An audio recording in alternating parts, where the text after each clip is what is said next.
It's the 3rd of October and I'm exactly 1 month into this WTC course in Kingdom Theology.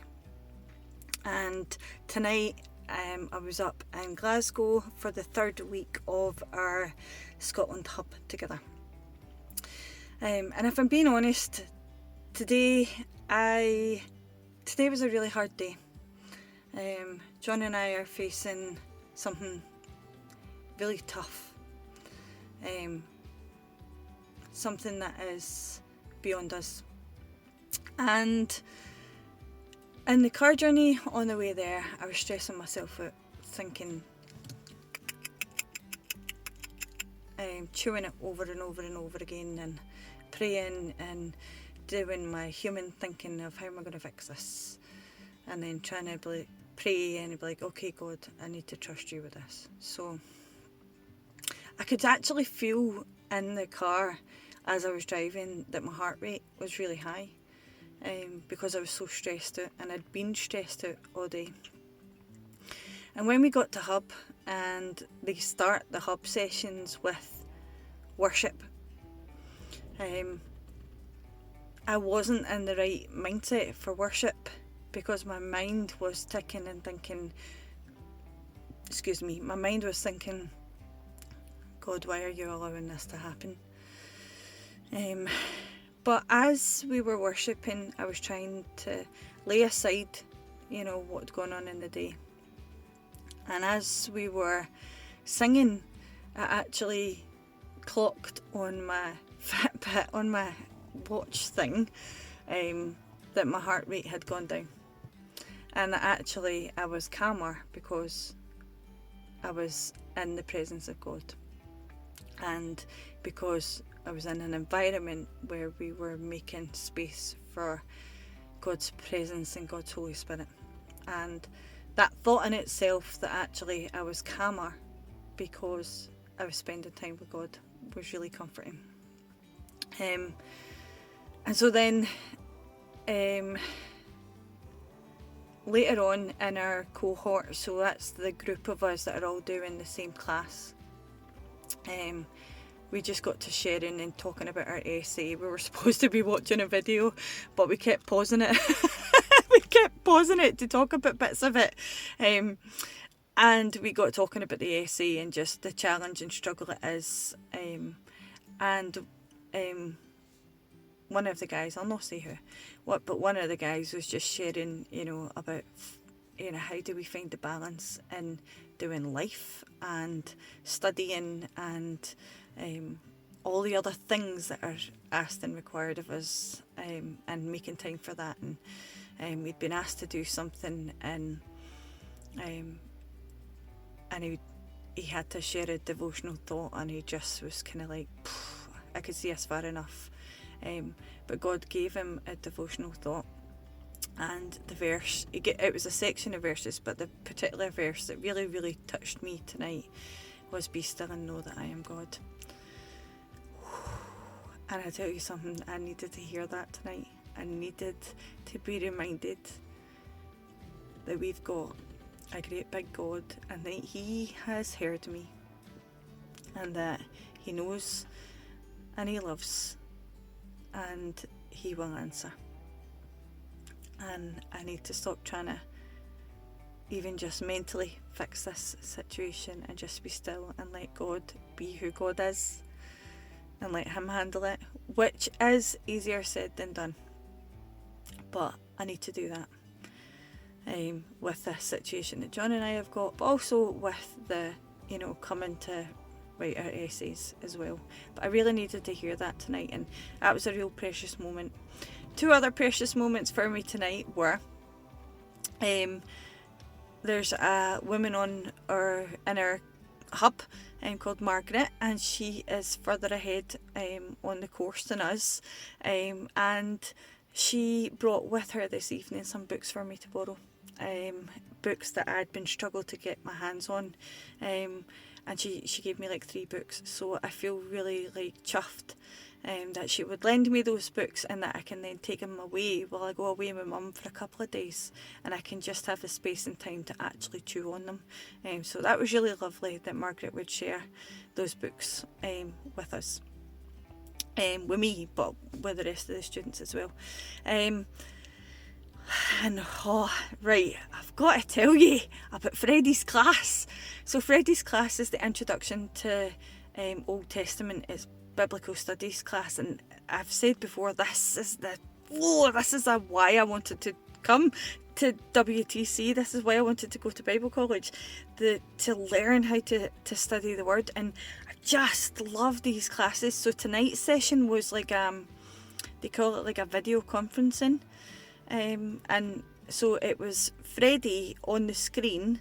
It was like a Zoom call, but with all the other WTC hubs, all the other people who were taking that particular class. So that there was like Manchester, and South London, and Bristol, and then us. And Freddie basically just asked us to tell him all of the questions that have arisen off the back of the last 2 lessons, which he has done on the former prophets in the Old Testament. And so 2 weeks ago, last week, we looked at Joshua and Judges, and off the back of Freddie's Judges input, I actually changed my essay. I was going to write my essay on Exodus, but off the back of Freddie's class, I just saw this in my mind clear essay outline. Only time will tell if I've totally made the wrong decision and if I've got it wrong. Only time will tell, but for right now, I'm at peace with, I've chosen Judges because I see this, and this.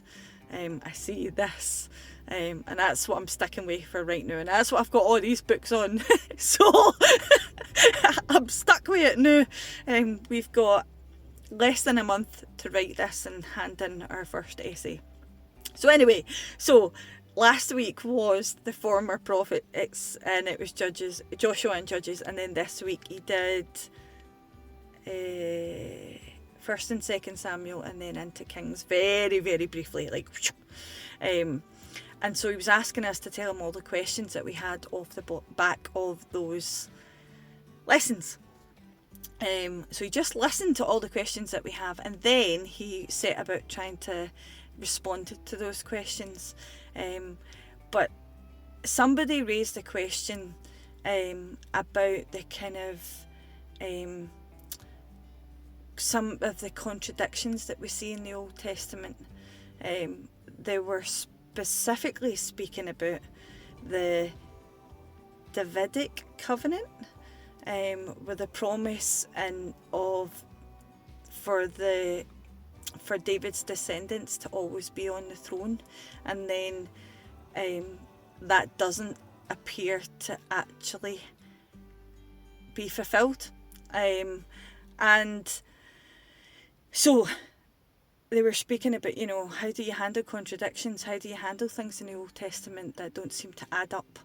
And Freddie just said something which for me was my wee flying diamond tonight. So I'm going to show you the notes. Apologise for my handwriting. I was writing 100 miles an hour to try and get down exactly what Freddie said. And the light, obviously I'm in my car, so the lighting is absolutely rubbish. So I'll need to turn the camera around onto my notes so I can see them to tell you what he said. So apologies, this is not good videography, but it is what it is. I want to share this with you because I just thought it was really great and really encouraging. So here we go. So speaking of these kind of contradictions and stuff, and sometimes don't, things in the text don't make us feel comfortable. So he said, just here, the writers of the Old Testament are not interested in you being comfortable. The Old Testament is not trying to give you an answer, but is trying to give you material to wrestle with. the text is much more comfortable with tension than you are. And then we slipped into this wee bit, and he said, allow truth to emerge from the existing of the two truths existing together. And then he specifically spoke, as a kind of example, I believe the book he was talking about was Lamentations, and he said that in that, some of the people were saying they didn't agree with, why they were in the circumstances that they were in. And some of them did agree that they should be in those circumstances. And some of the others of them just didn't care because they were dying. And he said by the end of the book, they still don't really know. But what he did say, which I thought was really cool, was at every stage they are talking to God and their hearts yearn for more and more of God's presence. And so he said, when you wrestle with questions, sometimes you'll come to an answer and sometimes you won't. But in the process of the wrestling, you will be drawn closer to God. And so he said, when we engage with the Old Testament, we shouldn't actually be scared of the conflicts and the contradictions and the tensions, because the Bible wants us to raise those questions in order that we can wrestle with them. I just thought that was just amazing, because it is one of the things that we as Christians want, is a definitive answer. And actually, when you read the Word of God, there isn't always a definitive answer. And that was reassuring and comforting, that actually the people in their time and their experience with God, even then they were asking questions and wrestling with stuff. And we now, even though we've got the full text of the Bible, which they obviously didn't have, we still wrestle with big questions today as well. So that's my flying diamond tonight. I really hope that the way that this is filmed, you've been able to see some of that, or hear some of that. But yeah, so tonight was a really good night, and as much as it set off being a really sucky day, and how I wasn't there in my mind at the beginning of tonight, actually I'm really glad I went. I'm really thankful for the people who were there tonight. I'm really thankful for my cohort. They are awesome people, and they're just beautiful people. And I had just, when we were in that Old Testament class video conference tonight, it just is great, and I'm just loving this experience, and getting so much food for thought. My words are all higgledy-piggledy. I'm going to go before this video becomes too long to post to YouTube. But thank you for joining me on this journey. If you're still watching these videos, I appreciate it very much. It's just a wee space for me to kind of process this experience, and process my learning, and I hope that you are enjoying learning along with me. Good night.